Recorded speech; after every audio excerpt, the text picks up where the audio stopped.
June អាដាមប្រាក់សកុនអាដាមហ៊ីងស៊ូចេះដោយសារមាន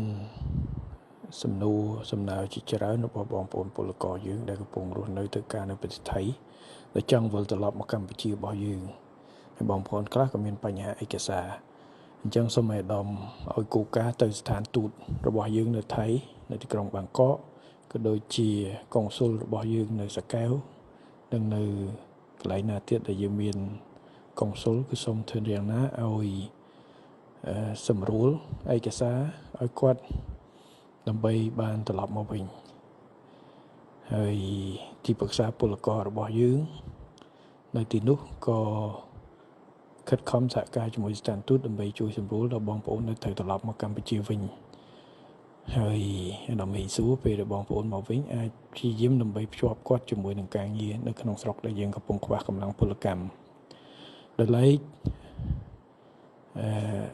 អាដាមពី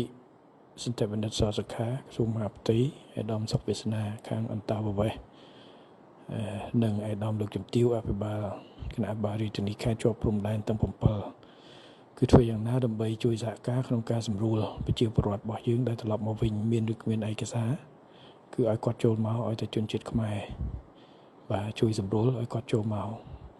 ហើយសហការជាមួយនឹងខាងអង្គភាព